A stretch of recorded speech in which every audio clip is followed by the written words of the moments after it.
अपनात्मा सुमन का अर्थ क्या होता है? आप जिन उपदेश ले लिया और स्मरण कर रहे हो आप, और साथ में कोई मर्यादा भी भंग कर रहे हो तो स्मरण नहीं लगेगा आपका। कुछ एक पुण्यात्मा से कहते हैं जी हमने नाम भी ले रखा है, हम भक्ति भी कर रहे हैं और फिर भी हमारे ऊपर आपत्ति आई है और भयंकर आज आ गई है। तो कहने का भाव ये है इस दास का कि उन्होंने स्मरण नहीं किया, स्मरण में मर्यादा में नहीं रहे। मर्यादा टूट जाने से ऐसी दिक्कत आ सकती है, अन्यथा नहीं आ सकती। तो सिमरण का तात्पर्य है कि परमात्मा कहते हैं दुख में सुमन सब करें, सुख में करे ना कोई। आप दुखी हो, आपको राहत मिली, सुखी हुए, कुछ दिनों के बाद आप इतने भूल जाते हो सत्संग के अभाव से, और फिर गलतियां प्रारंभ कर देते हो। लोक लाज में आके, लोक लाज में आके गुरुजी के द्वारा दिए गए आदेश की अवहेलना कर देते हो, उल्लंघन कर देते हो, मर्यादा तोड़ देते हो, तो काल का दाव लग जाता है।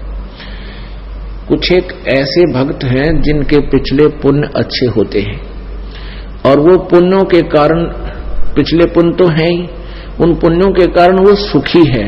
जिस इस नकली लोक में जिसको हम सुख मानते हैं वो संसारिक दृष्टि से सुखी है और उसने उपदेश भी ले लिया है।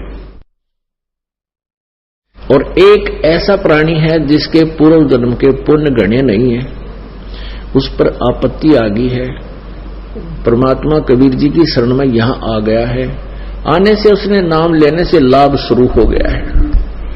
तो कुछ दिनों के बाद उसको दुख आने बंद हो जाएंगे क्योंकि पुण्य बढ़ जाएंगे, पाप समाप्त कर देता है परमात्मा। तो फिर वो कुछ दिनों में उस दूसरे भक्त को देखा देखी कि दूसरा भक्त है, वो भी नाम लिए हुए है और वो भी मर्यादा तोड़ देता है, जो गुरुजी ने आदेश दे रखा है उसका उल्लंघन कर देता है, और देखता है कि उस पर कोई आपत्ति अभी आ नहीं रही। उसको देखकर वो स्वयं भी विचलित होकर के कोई मर्यादा भंग कर देता है। तो ऐसे फिर आपत्तियां फिर प्रारंभ हो जाती है। जिस व्यक्ति ने उपदेश भी ले रखा है और नाम भी खंडित कर दिया तो उस पर अब मंत्र उसका है नहीं उसके पास, इस नाम की कमाई बिल्कुल नहीं है। जिसने बीड़ी पी ली, शराब पी ली, मांस खा लिया या कोई आन उपासना कर ली या लोक लाज में आके परमात्मा वाले नियम से वो वंचित हो गया, तो उसकी भक्ति नहीं चल रही, उसके पिछले पुण्य चल रहे हैं। और वो सत्संग में भी आ जाता है, नहीं भी आता है, बीड़ी भी पीता है, एक आदमी में गुट्टी भी ला लेता है, और वो फिर भी कहता मैं संत रामपाल का शिष्य हूं। वो कह रहा है पर वो दास का शिष्य नहीं है। हाँ, उसके साथ क्या बनेगी? फिर एक ही दम इतनी आपत्ति आवेगी जब उसके पुण्य समाप्त हो जाएंगे, वो बक्कल उतरेगा। और फिर वो व्यक्ति आकर के कहेगा कि मैंने तो नाम ले रखा था जी, हमारे घर पे भी ऐसी आपत्ति आ गई। तो वो ऐसा पापात्मा होगा कि आसपास के क्षेत्र के 10-5 कोई भक्त सारे हो नाम लेने के लिए श्रद्धालु, तो उनके लिए भी वो एक रोड़ा बन जाएगा। यूं कहेंगे देखो उनका नाम ले रखा था, आज उनका इतनी आपत्ति आ गई।